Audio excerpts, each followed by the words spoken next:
Let's see. Does he? Is he playing with it? He's looking at it. Stanley. Don't be having no seizure or nothing. I've been watching too much House. Hello, welcome to my tube, my tiny little tube. My name is Margie. I'm Heyoka. Empath. I just like having these little talks on the way I feel about things. I was tripping out. Time is so weird right now. And I haven't even been partaking so much in the flower, in the medicine, in the natural medicine.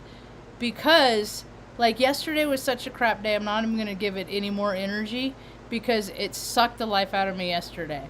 So I'm just going to move on. But just, whew, everybody's fine. We're all here.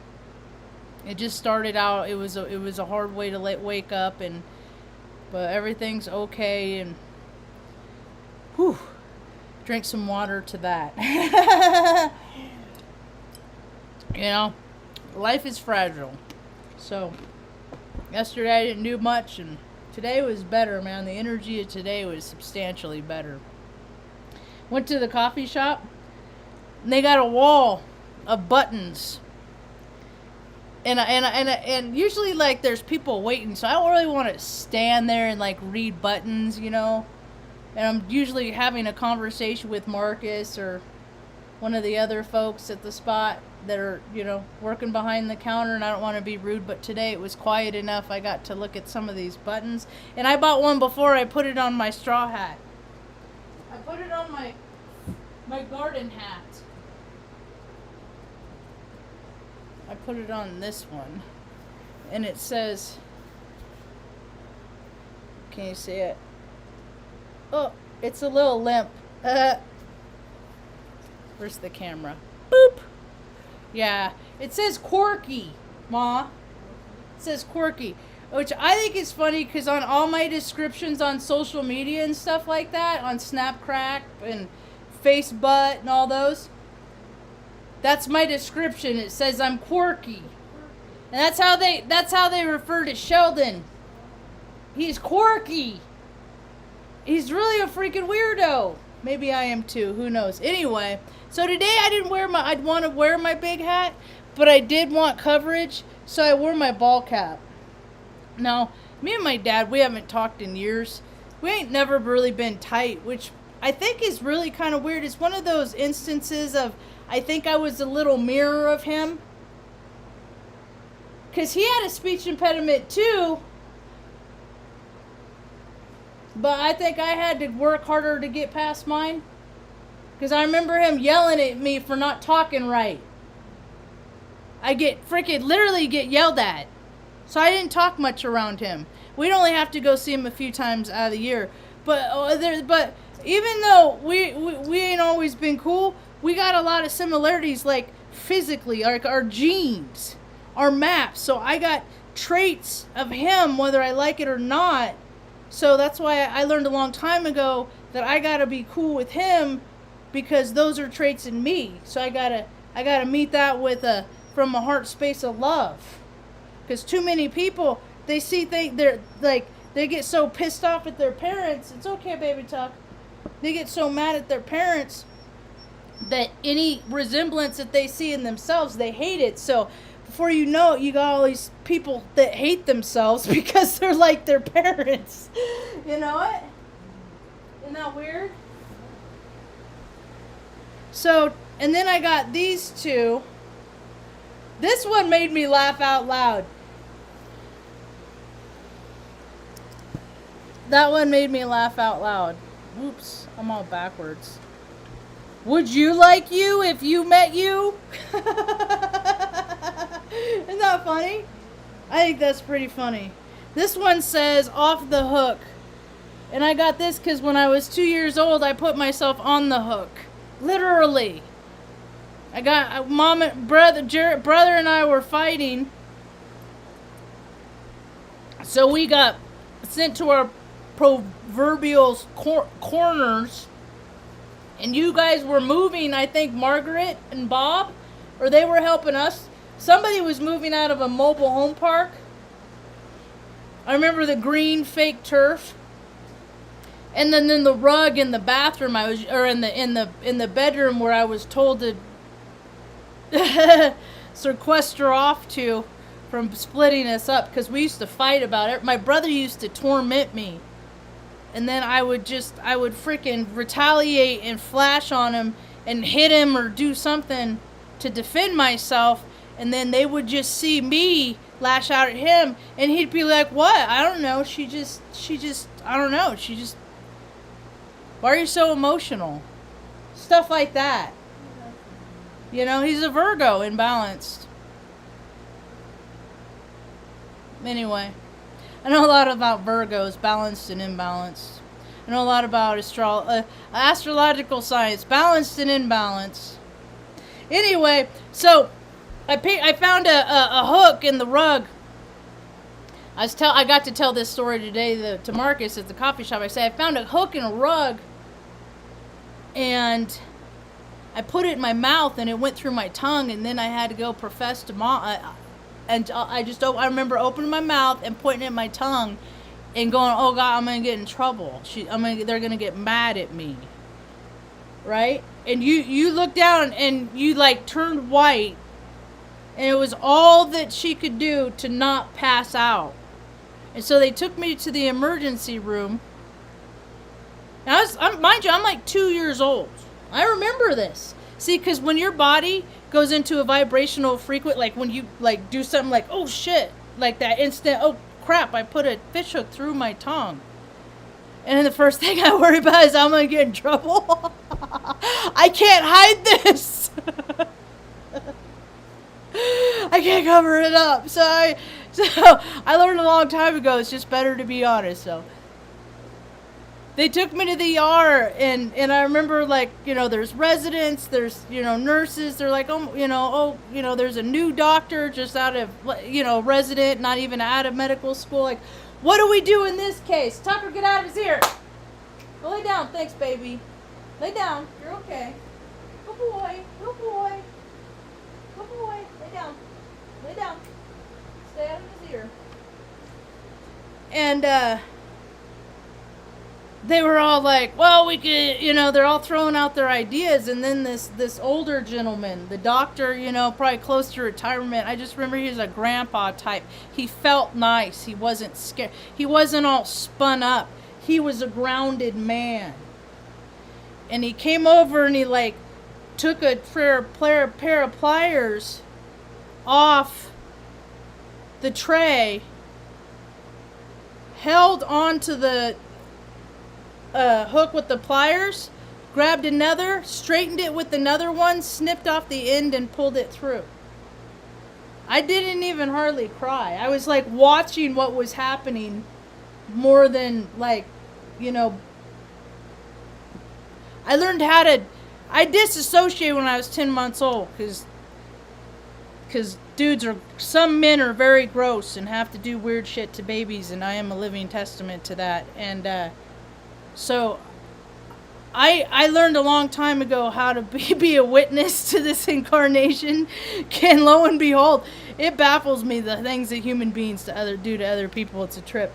But anyway, so I told the young man at the coffee shop that I said, yeah, I was 2 years old, but I still remember from that point on that I was more interested on how these people around me in a professional environment like processed and handled themselves, right? And that I understood at that moment that different people had different abilities and had different ways of that. I knew perspective was a very interesting puzzle at that point, because everybody with their frame of reference looks at things different. And so I always go to the elder. I always went to, like, I don't know, usually if I have questions I go to the elder. But around here, I don't know. I guess that's a case-by-case scenario also. So everything's a case.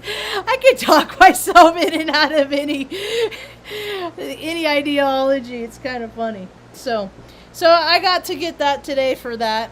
So now I'm gonna be one of those button people. Somewhere, I don't know, maybe it's gone. Maybe it got left in Oregon. Man, that's another thing that Mom taught us a long time ago, because we had to bug out several times. We had to get out of where we were, kind of in an emergical kind of fashion, you know? Because then if they were after us. So, material things. Yeah, I got things that are sentimental, and there's things that it freaking wrenches in my gut that I had to leave behind. But ultimately, at the end of the, at the end of this life, it's just all stuff, and it's just all stuff. Anyway, so some homies at the coffee shop, they were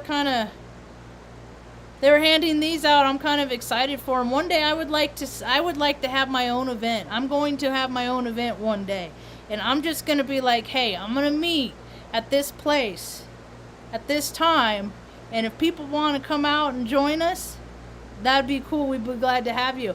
And I thought this was cool because it's a bookmarker for the event. It's a bookmarker. And it's called Tribal Vision. It's 3 days of camping, and it has 3 stages, Mom. And on these different stages, they have all different performers. They have different kinds of ceremonies. They're teaching kids how to do yoga. I think if all the frickin' kids learned how to do yoga, we'd have a lot less nutty adults. For sure. So there's all kinds of workshops. I said, maybe I should go out and show people how to move inanimate objects with their mental powers. Telekinesis, I mean, now more and more people are talking about their superpowers, your superpowers. So I gotta finish this. So it's Tribal Vision. It's September 24th through the 26th. And I don't like the font. The only thing about this is I'm like, I don't like the font that they use because it makes this letter look like an O, and it's a D. That is my only ding. It's in Velarde, New Mexico, September 24th through 26th. There is a website. There's 3 days of camping, music, ceremony, and workshops. I'm going to go because I like hippie zoos. That's what I call these. It's a hippie zoo. The hippie zoo, wherever I could go. I don't know. Wherever I can go to find like-minded people, man. I'm willing to go. And it's like, I think he said it was like a 20-minute drive. And if people are into it, it's right next to a vineyard. These are some of the sponsors.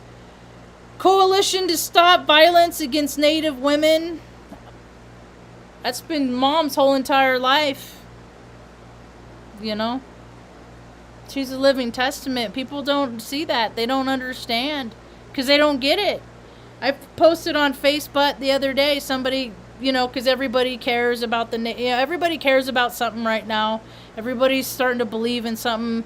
It's the astrology. It's just how it's supposed to unfold. If people come more into spirit, unless they choose the egoic timeline, and all hell break loose wherever you're at.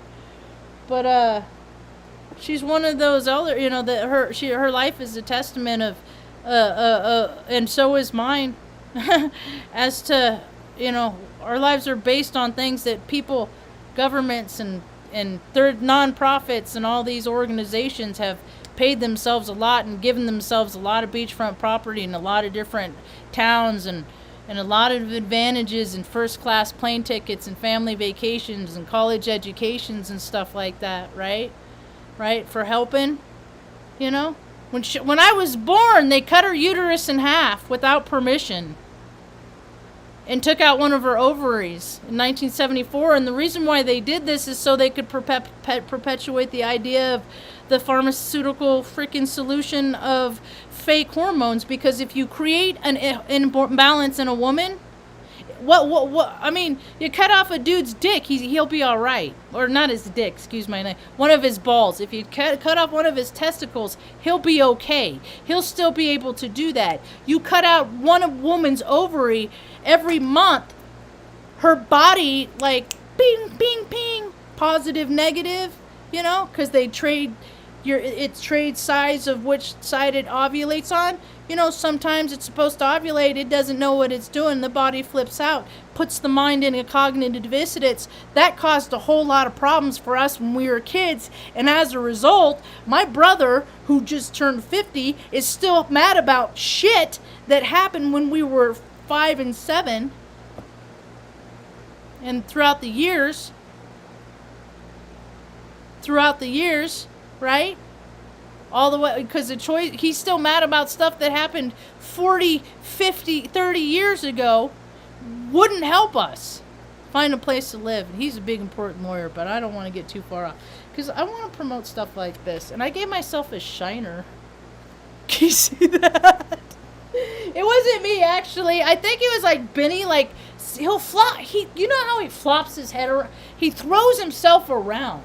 And he's just like, it's pretty cute, actually. But he freaking did that. And it's right where, when I was in that car accident, when I was in high school, I think it was my junior year, sophomore year. And that girl slid over. She didn't have her seat on. We got T-boned. And she slid over, and her head went into me. Whoop. I lost my balance. And then it freaking cracked my cheekbone right there. And it looks like it's like I was like, it was one of those things that it like rang my bell. I saw stars. Like I had to it hurt. It hurt. And then I forgot all about it, and I looked in the mirror, and I was like, what the heck is that? Holy hell. I hope I didn't re-crack it. You know, hope I've been drinking enough calcium and having enough calcium in my diet and stuff like that. Oh, I try. Yeah, I was mixed up with the time yesterday. Oh, and as a result, I freaking went out. I was like, oh, I got to take the garbage out. That's what I was saying earlier, is I am all mixed up with time right now. And I was like, I got to take the garbage out because garbage tastes Thursday, right? I remember looking at my phone going, it's Wednesday, so I got to take the garbage out, right? But evidently I did that yesterday because I just watched the neighbor take the garbage can in. I forgot to take it out when I left this morning to go to the coffee shop. But we don't, it's a big enough can, but I'm just like, woo. That's when time is bouncing around like that, you know, I need to just do one thing at a time and keep my plate, you know, the less spinning plates possible, the better right now. And I'm doing a pretty good job with self-care and stuff like that. Like, you know, like, well, days that are stressful, best thing for me to do is just stay active, you know. So I'm always tidying. So if I can stay busy, you know, that's why I was always good, like working in a, you know, I'm just a good worker because because even if it ain't in my job description, if I see something that I can do that needs to be done, I'm gonna do it, right? I guess I should talk about what I was going to talk about based on the title. I called the title Streams of Consciousness from the Sun, because ever since I was a little girl, I always paid attention, because from the time we moved up to Redding, we lived out in the outskirts, and the roads were dirt roads still, and we lived near creeks and streams and stuff like that. So I was always out in nature, and my grandma always lived like in hills in Atascadero and stuff, where there's trees and, you know, I don't know, it's a different terrain, but it's outdoorsy. And I'd wander off and stuff like that and just always be in my own little world. And I'd even pretend like I was, because I was a little girl and my grandma always watched Entertainment Tonight and stuff like that, so I was enamored with all that Hollywood crap programming and stuff too for a while there. So I'd pretend like I'd interview the pretty girls and stuff like that. But in real life, if there was a pretty girl around, I'd freaking shut down, get bashful, freaking hide my head in a seat until they left. Like, no, she can't know that I think she's pretty. So, anyway, I always escaped into nature. So so I'd just be dazing off, you know. And whenever I got in stressful situations, even if it was a city, there's always like a bird or a mouse or something natural to show up to draw my attention, just so I could focus on that for a minute. So I'd be like, okay, yeah, what? And handle whatever situation I needed to handle, right there, you know. God, Creator has always blessed us with gifts like that, you know. And if you're in tune and you spend enough time in nature, you know, I get beams. I got a Bachelor of Science degree in business information systems. My associates is in aerospace ground equipment through the community college of the Air Force. But it's all like electrical systems and principles and things like that. So I have, going through tech school and going through college, I apply these systems that I've learned about this hierarchical systems as the same systems as that we use in our body for electricity, and it all applies in spirituality too. So the more you tune in to your body, like literally, like the cleaner you eat, the more, you know, the better you take care of your soul sack, you know, you are going to start receiving data through light. Why do you think they have like pictures of light bulbs over people's heads for ideas and stuff like that? That's man-made light. But I swear, those I got pictures of them. I got a lot of pictures. I take a lot of pictures. But I got picture after of beams of light beams of light and dark beams of light. And I understand, I know that data is transmitted through these beams of light, and they land on people. And people get thoughts and ideas. And ultimately, if you think about it, there are only so many thoughts and ideas that the collective consciousness can have. And then they're maxed out, and then you have people that are going around thinking the same thing. Why do you think that freaking for the umpteenth time, a different producer is putting out Cinderella? Is because they keep people in ideological loops so that you're distracted from your own beams of light, and you're creating your own thoughts and ideas. Yep. It's pretty much how I see things. That's how I see things. He's alright, Mom. See, he's trying to get... And I've seen it. I've watched things occur to people. And I've seen, like, the circumstances around, like, when things dawn on somebody. Or they get it, you know? Just like beams of light, the electrical pulses that goes through these to charge our laptops and the computer are the same electrical pulses that beats our heart. Same stuff. Wait, where's all the technology that because I got the ability to telekinesis. I get from my mom. My mom has been a freaking psychic, intuitive, freaking... That's why I just started telling on myself when I was a youngin', because she knew everything.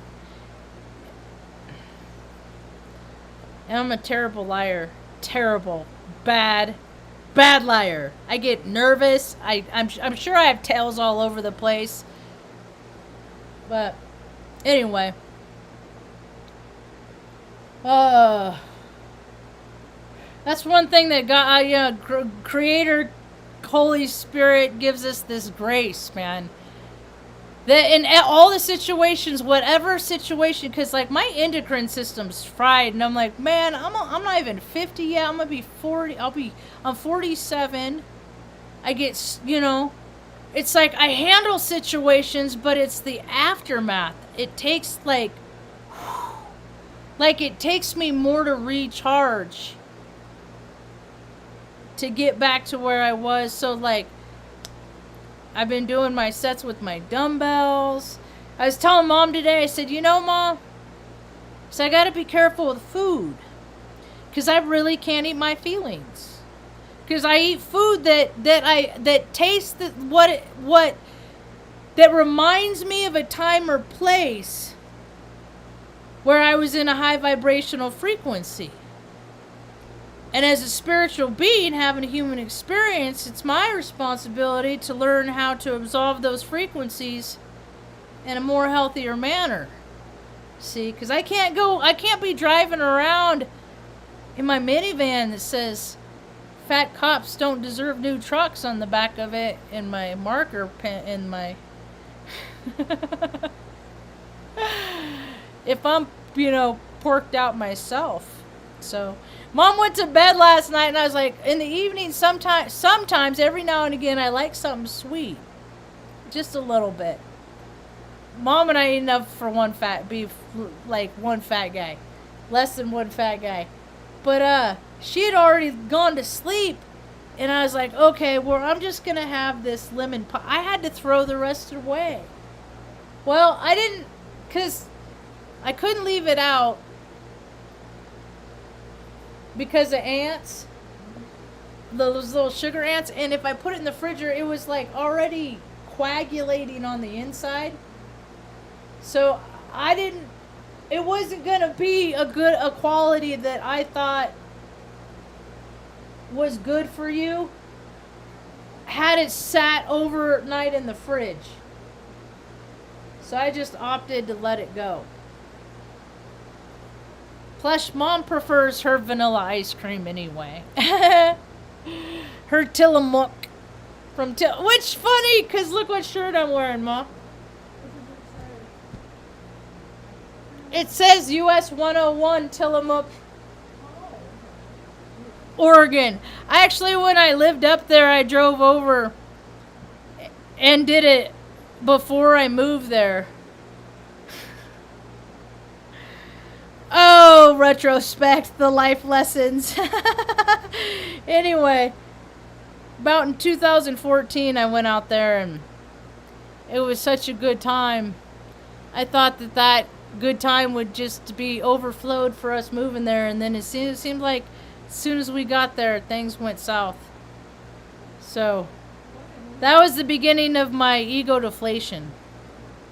That was where I got turned down for jobs 67 times. And I just came from working from like the third largest company in the world at that time. And I couldn't get a job at a gas station. That's where I was like, dude, oh my God. And I've lived all over, and I've driven, like, we grew up in Northern California, and my dad always lived in Central California. In Southern. So, I've been around the block, but I just have never, I've gone by like who I work with or who I want to know and things like that, by the content of people's characters. But what I come to find is that the world has evolved to a place that every organization, every government, whether it's government office, whether it's local, county, state, all the way up federal, they're all clubs. They're all clubs. And you all got to act, everybody that's in, they want you to act a certain kind of way. And that's the thing is, I'm Heyoka. I ain't never going to act one kind of way. We're full spectrum. So you put us in a position, and then you have an expectation, even if it's not annotated. But if you, even the person, people have expectations and requirements of how I should or should not act. Oh, Heyoka, hey. My vibe picks up on it. I tune into that stuff. And I will not only act that way, but I will act that way in a level that you never anticipated. So people maybe need to stop having expectations of other human beings. Maybe stop judging people by their looks. I go by vibes. And usually when people drive freaking 80, 90, $150,000, $400,000 cars, your vibe is like bloop, bloop. Rich people have a very low spiritual vibrational frequency. Because when you have that, because you are spiritual, you don't care about money. So as a result, I will never be rich. Because I don't care about money. Because I'm just spiritual, having a human experience. As long as I can swipe my card whenever I need to pay rent or a bill. And we live within our means. I'm not always constantly buying the latest and greatest. I had to buy a new laptop because the last time I bought a laptop was 13 years ago. And my last one wouldn't update enough without me having to go through a hardware change. And I don't live in a highly densely populated community, and finding parts isn't easy around here. So anyway, things are happening to look forward to. I know I'm just going to live local. And I'm going to go up to every single one of these booths, and then I'm going to introduce myself to these people. And let's see how warm and receptive they are.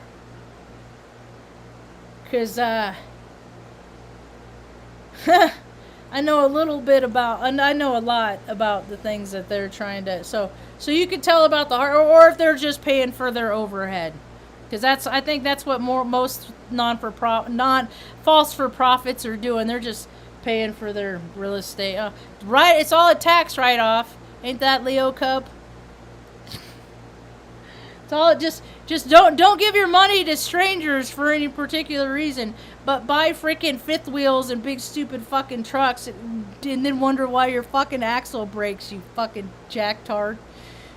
I love it, dude. Even astrologers don't even get how energy works, man. You don't get you don't get it. You guys aren't getting it. I'm seeing your ebb and flows too. That's cool. That's cool. So I think I run look at Tucker back there, Ma. Look at him back there. Oh my goodness.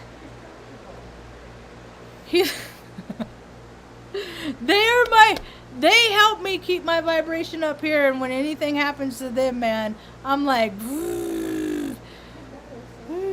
well, all is well, yeah, Ma? All is well. So, thanks for hanging out. It's about all I got for now. Hope you have a rad evening. Peace. Did I say everything I wanted to say about the stream of consciousness from the sun? No, I did not. Because there was a talk by the Astrology Hub. The guy was hard for me. It was like, he was an 80-year-old man, and he's been studying astrology like for a very long time, right? He has had 2 strokes. Okay? Now, head injuries, that's like personality reset. Anybody on this planet that gets your freaking your noggin crocked, like head injuries, concussions to TBIs to major brainstem stroke like Mom had when she was 38 years old, to my father when he was, I don't know his age. I was 12, so 48, 74. I don't know. He must have been maybe around 40. Not quite 40, maybe 38. But he was hauling covert pipes down by 100 miles out of Phoenix, and the pipes fell off. They packed the trucks on hardwood instead of softwood. So he was securing the lines, and there wasn't enough give, and they snapped, and the pipes, each pipe weighed 1.25 tons, 2,500 pounds, and they rolled over them. I saw that. I remember seeing the X-ray, because I was always the inquisitive one. Wanted to know about everything. I was the nosy little kid. I always wanted to figure. Anyway, so he had like 3 spots where it crushed his skull. Like, he had to go to a psychiatrist for a year and basically rebuild his personality again. He had to learn how to walk because it crushed one hip, and they put a bunch of hardware in it. He's a very resilient man. All the while, I have pictures of him during his transport, because they didn't tell us until a month after it happened. because they weren't sure if he was going to die or not, and they didn't want to get our hopes up, so they had to wait good solid window, make sure he was out, away from the light, you know. But it never made us close. I just think that, you know, I don't know, it changes people. Head injuries. Actually, anytime that you go through a traumatic event, it kind of rearranges your soul sac structure, and people underestimate that too much, and so the man, I'm gonna wrap it up. I've been running my mouth too long. My ego must be flaring. He had 2 strokes, and if he would have just continued on with his talk, but he kept clarifying that he had 2 strokes, like that he was trying to, you know, which I'm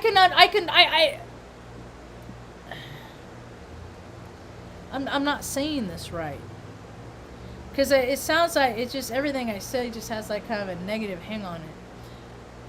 But if he wouldn't have if he would have like said, yeah, hey, I'm 8 years old, I had a couple strokes, you know, he prefaced it in the beginning. I might talk it, you know, but I'll come back around.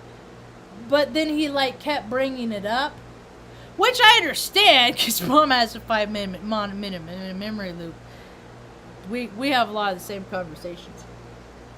But I repeat myself a lot too, because I don't know where if she remembers of what I just asked her, and I'll start to do something else, and then I'll forget, like if she wants a snack, and I'll ask her what the snack is, and I'll go out, and then I'll like come back and re-ask her. So I'm a repeating Nancy too. But it started to get full. Oh, but that guy, he was talking about the solar weather, space weather. And I know about Ben Davidson, and I've listened to him a lot, and have my own theories and whatnot on space weather and stuff, obviously. But the guy was talking, basically, I was interpreting it as, because I always just knew stuff. And I always just believed in like osmosis, and that for every idea out there, it's out there. Ideas and thoughts, ideologies, they're out there. We just get to choose our frequency, our tune, and what we tune into. See? Isn't that cool how we have free will to do that? And people spend a lot of time, you know, diluting that connection, so they don't get all the data. They don't get the idea of the beams of light, because they eat too much fucking McDonald's. Mom, we don't eat McDonald's no more. But the stuff that Mom likes from there, like the fish sandwiches, I make them here for her, and they're a lot better quality too. So her cravings are always met, and these are just foods that she always has liked ever since, you know, I was a kid. She still likes them, so she's always been pretty consistent in that way. So this man was going on, and that's what, basically, that was my interpretation. I'm like, is he alluding to like freaking data being transmitted, blasting out through coronal mass ejections, and then the people freaking transmitting the data based on that? So that's how they're going to step up into these higher ideologies and thought processes? And that's how everybody's going to do it, or they're not going to receive the frequencies in such a warm and receptive way, and they're going to deny it, and they're going to keep drinking and taking those pills and stay on that 3D earth. It's interesting how things are going to play out, Ma. I guess the story unfolds, but I've been doing a pretty good job of living local. Last couple of nights it hasn't been too stormy, so I've been able to watch Weeds. It's a funny show. Yeah, so I'm only watched 3 episodes of it, 4 episodes of it, but anyway, all in all, throughout the day, Mom and I exchanged our attitude of, and what's that, laptitudes of gratitude. And just for life and our ability to walk, and that our family's together. and that weather here is pretty decent and cool and stuff like that. And all in all, the people have been pretty nice, and I don't go to that many places anyway, because I got an idea how things are heading. If people go more until their ego, like they've been known to do for century after decade after century after incarnation and civilization falling over and over, things are going to get pretty interesting. So find your same freak tribe. Treat yourself right. Be kind to your soul sack and others. Don't touch anybody unless you have permission. And always believe in something outside yourself. That's about all I got for now. Hope you have a right evening. Peace. I think I want ice cream, Mom.